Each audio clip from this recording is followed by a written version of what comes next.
Hello दोस्तों, स्वागत है आपका अपने यूट्यूब चैनल यूनिक प्लस पर। मित्रों, उम्मीद करता हूँ आप लोग सब बेहतर होंगे, स्वस्थ होंगे, मस्त होंगे। मैं भी ठीक हूँ। दोस्तों, आपकी तैयारी बहुत अच्छी चल रही होगी। मैं भी लगातार आपके सामने वीडियो और प्रैक्टिस सेट लाता रहता हूँ। इसी तरह से मैं आपके सामने लगातार लाता रहूँगा। आज दोस्तों हम रस टॉपिक को लेकर क्लास 2 आपके सामने लाए हैं। इससे पहले मैंने क्लास 1 में आपको रस के विषय में बताया था कि रस कितने होते हैं और आचार भरत मुनि ने कितने रस माने, और भी मैंने सब डिटेल से आपको बताया था। आज मैं उन्हीं रस को लेकर आगे आपसे बात करता हूँ। ये दोस्तों क्लास 2 भी आपके आगामी जितनी भी परीक्षाएं होंगी, एट टू आईएएस तक, और भी जितनी भी कॉम्पिटिटिव एग्ज़ाम हैं, आने वाले एग्ज़ाम, उसके लिए भी काफ़ी लाभकारी सिद्ध होने वाली है। इसलिए आप लगातार हमारे चैनल से जुड़े रहें, चैनल को लाइक करें, कमेंट्स करें, सब्सक्राइब करें। मैं इसी तरह से आपके सामने लगातार वीडियो और प्रैक्टिस सेट लाता रहूँगा। दोस्तों, आप अपनी तैयारी को बनाए रखें, लगातार मेहनत करें। मेहनत ही है जो कामयाबी का मूल मंत्र है। लगातार आप निरंतरता बनाए रहेंगे तो एक दिन कामयाबी की शिखर पर ज़रूर पहुंचेंगे। इसलिए मेहनत जो होती है दोस्तों, वो श्रम मांगती है। इसलिए आप लगातार अपने काम के प्रति दृढ़ रहें, ईमानदार रहें, खुद को कामयाब बनाएं। दोस्तों, जैसी कि कहा जाता है कि मंजिल यूं ही नहीं मिलती है, मंजिल यूं ही नहीं मिलती है, जुनून दिल में जगाना पड़ता है। मंजिल यूं ही नहीं मिलती है, जुनून दिल में जगाना पड़ता है। पूछा चिड़िया से कैसे बनता है, पूछा चिड़िया से कैसे बनता है घोंसला, तो चिड़िया बोली कि तिनका तिनका उठाना पड़ता है। चिड़िया बोली कि तिनका तिनका उठाना पड़ता है। इसलिए आप थोड़ा थोड़ा पढ़ाई करो, लेकिन कंटिन्यूटी अपनी बनाए रखें, डेली करें, डेली का काम डेली करें, और यही आपकी सफलता का मूल मंत्र है। और बिना मेहनत के यहाँ पर कुछ नहीं मिलता है। दोस्तों, हर किसी को मेहनत करना पड़ती है जब वो एक ऊंचे मुकाम पर पहुँचता है। आप जानते हैं, जितने भी महापुरुष गुजरे हैं या जो भी अगर आपके सामने मौजूदा दौर में जो कामयाब इंसान है, उनके पीछे का स्ट्रगल देखिए, उन्होंने कितनी मेहनत की थी, तब वो वहाँ पर आज पहुँचे हैं। हम देखते हैं कि वो इतनी जल्दी कामयाबी पर कैसे पहुँच गए, कैसे हुआ, लेकिन उनके पीछे स्ट्रगल काफ़ी होता है, काफ़ी संघर्ष होता है। उनको वो कुछ अलग हटकर सोचते हैं। इसलिए आप भी मेहनत कीजिए और ख़ुद को कामयाब बनाइए। मैं भी आपके सामने लगातार इसी तरह से प्रैक्टिस सेट लाता रहूँगा, और आप लगातार हमारे चैनल से जुड़े रहें, चैनल को लाइक करें, कमेंट्स करें, और सब्सक्राइब करना ना भूलें, कमेंट्स भी करें।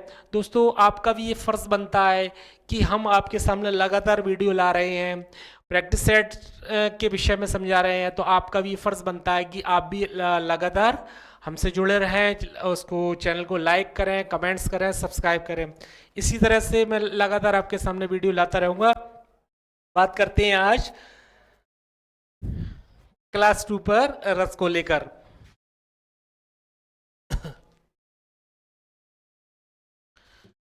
दोस्तों, जैसे कि यहाँ ध्यान से सुनिएगा कि रस एक नज़र में यानी एक दृष्टि में, तो पहले से मैं दोबारा से आपको इस के विषय में बताता हूँ।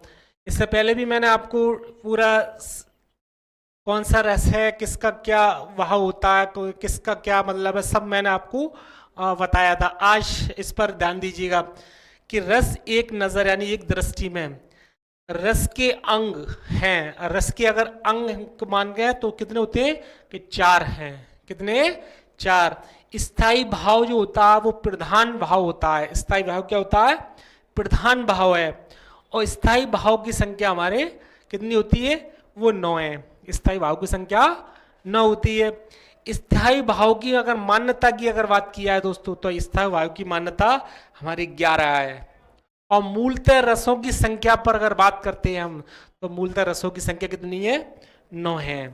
रसों की संख्या 9 है।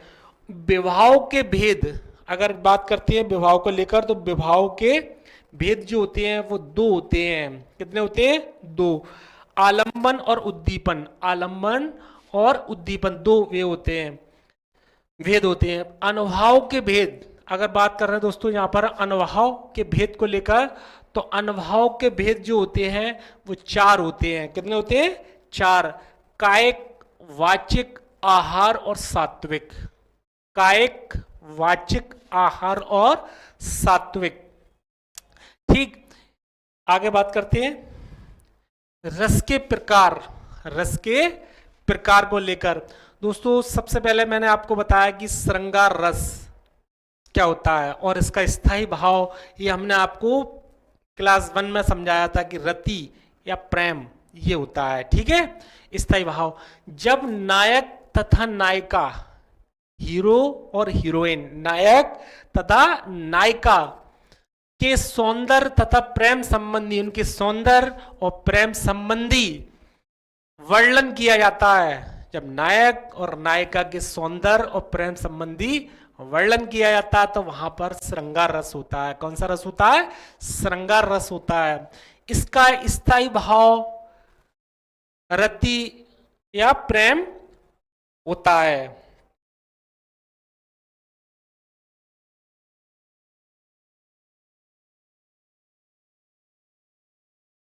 रति या प्रेम होता है। इसके 2 भेद हैं, इसके 2 भेद हैं, संयोग श्रृंगार और वियोग श्रृंगार। संयोग श्रृंगार और वियोग श्रृंगार।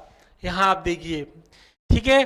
संयोग श्रृंगार क्या होता है? संयोग श्रृंगार जहां पर नायक और नायिका का मिलन होता है, जहां हीरो और हीरोइन, नायक और नायिका का मिलन होता है, वहां पर संयोग होता है।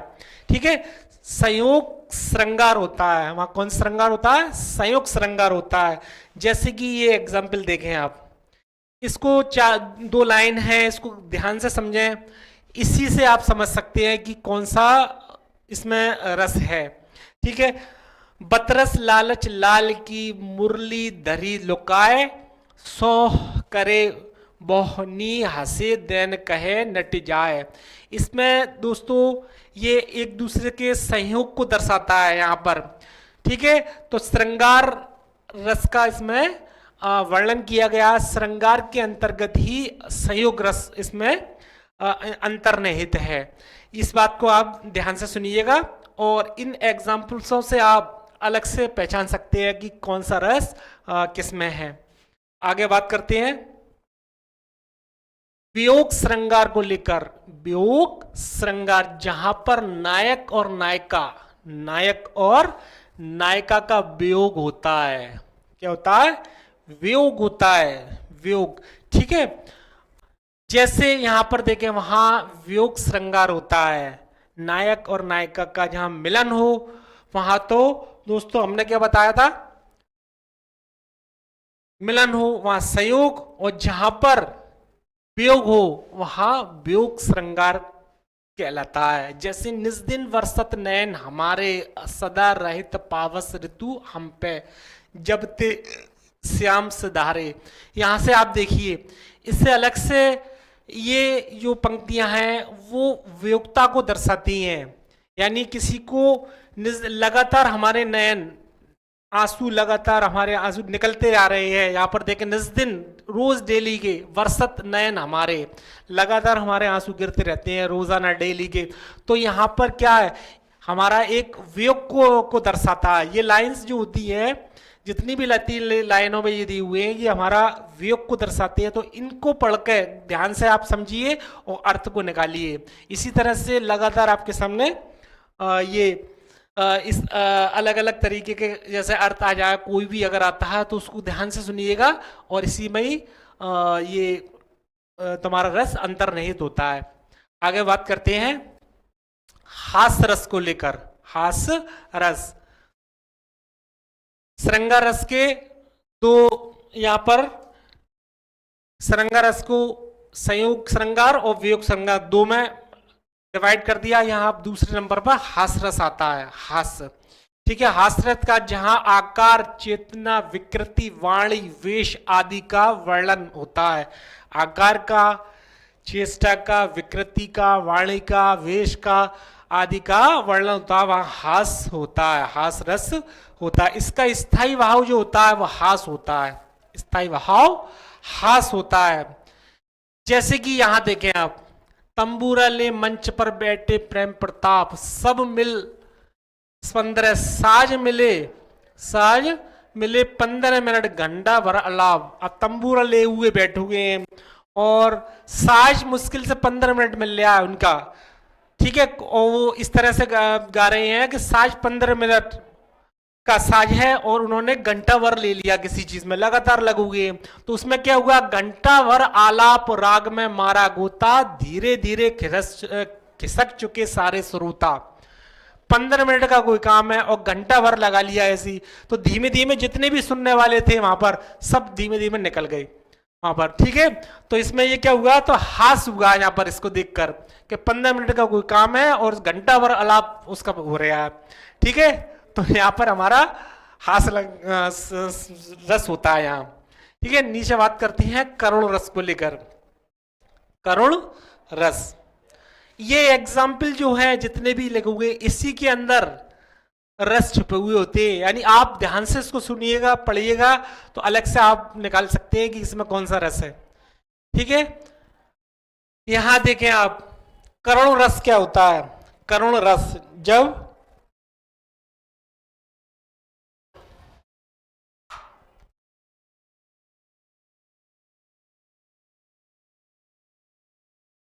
करुण रस,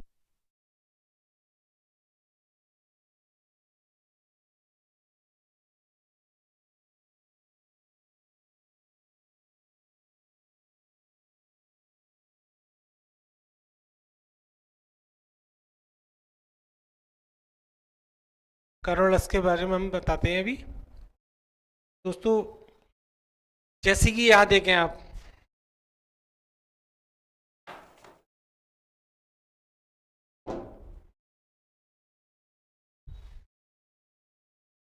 जब किसी प्रिय व्यक्ति से हमेशा के लिए अलविलगाव विलगाव हो तो उसमें उत्पन्न भाव में करुण रस होता है। इसका स्थायी भाव शोक होता है, स्थायी भाव शोक होता है इसका। ठीक है, जैसे यहां देखो, जब किसी प्रिय व्यक्ति से हमेशा के लिए विलगाव हो तो उसमें उत्पन्न भाव करुण रस होता है, इसका स्थायी भाव शोक होता है।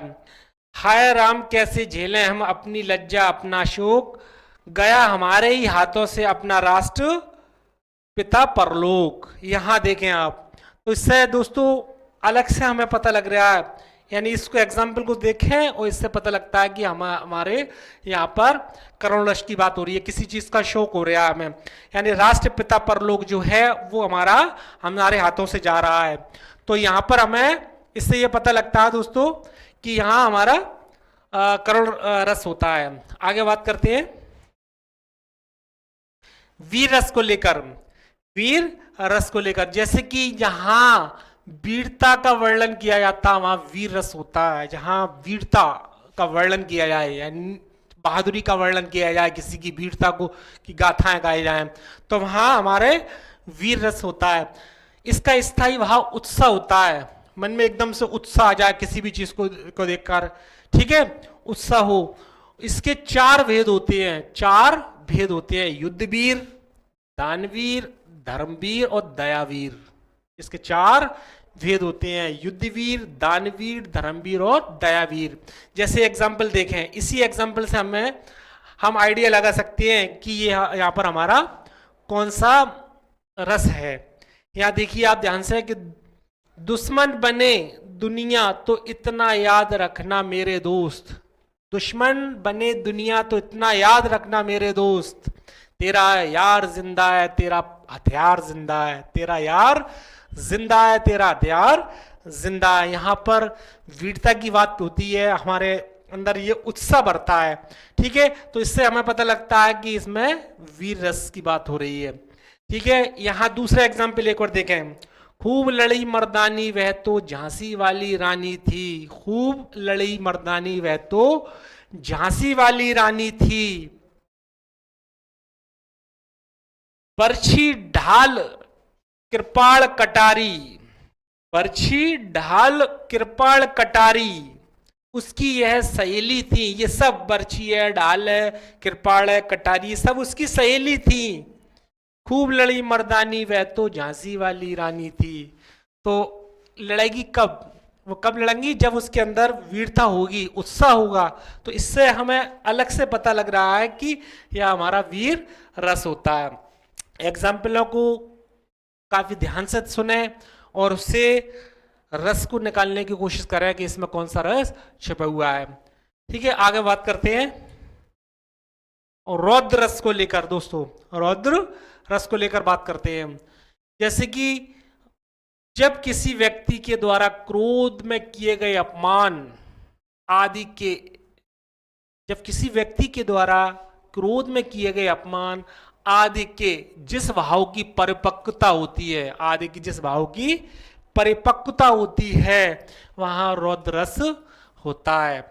इसका स्थायी भाव क्रोध होता है। इसका स्थायी भाव क्या होता है? क्रोध होता है। अब यहां पर आप ध्यान से सुनिएगा, ये एग्जाम्पल को देखें और आपको अलग से पता लग जाएगा कि यहां कौन सा रस है, रौद्र रस। श्री कृष्ण के सुन वचन, श्री कृष्ण के सुन वचन अर्जुन क्रोध से जलने लगे। श्री कृष्ण के वचनों को सुना और अर्जुन को एकदम क्रोध से जलने लगे अंदर से। ठीक है, सब शोक अपना भूलकर, जितना भी उनके अंदर कोई शोक था, कोई दुख था, वो सब अपना सब भूल गए, सब भूल गए। कर्तव्य युगल मलने लगे, कर्तव्य युगल मलने लगे। तो इससे हमें अलग से इससे पता लगता है दोस्तों कि हमारा यहाँ रौद्र रस को दर्शाता है, यानी जो क्रोध को दर्शाता है। तो यहां पर हमारा कौन सा रस हुआ? रौद्र रस। तो दोस्तों, इस तरह से मैं उम्मीद करता हूं कि ये रस, मैंने आपको ये 5 रस बताए, ये आपको समझ में आए होंगे। और बाकी के जो रस है वो आपको क्लास 3 में मैं आपको बताऊंगा। फिर उसके बाद में जो प्रैक्टिस सेट है, इन्हीं रस को लेकर मैं आपके सामने प्रैक्टिस सेट लाऊंगा। इसलिए दोस्तों, आप हमारे क्लास 1, क्लास 2 और आगामी जो हम बताएंगे क्लास 3 में जो वाक्य के जो रस है, उसको काफ़ी ध्यान पूर्वक पढ़िएगा और हर एग्जाम्पल को ध्यान से देखिएगा, जिससे कि आपको प्रैक्टिस सेट करने में कोई परेशानी का सामना न करना पड़े। इसलिए आप लगातार हमारे चैनल से जुड़े रहें, चैनल को लाइक करें, कमेंट्स करें, सब्सक्राइब करें। हम इसी तरह से आपके सामने लगातार वीडियो लाते रहेंगे। और दोस्तों, मैं भी आपके उज्जवल भविष्य की कामना करता हूं कि आप अपने जीवन में सफलता को प्राप्त करें। और सफलता बिना मेहनत के नहीं मिलती है, इसलिए बैठिए नहीं, लगातार कोशिश करते रहिए। दोस्तों, कहते हैं कि जो ठहरा हुआ पानी होता है वो एक दिन सड़ जाता है, उसमें बदबू आती है। इसलिए खुद को ठहरे नहीं, लगातार अपना काम करते रहिए। आप निरंतरता बनाए रखिए, सफलता आपके कदम चूमेगी। और मैं मैं आपको मिलता हूँ नेक्स्ट वीडियो में। जब तक के लिए जय हिंद, जय भारत।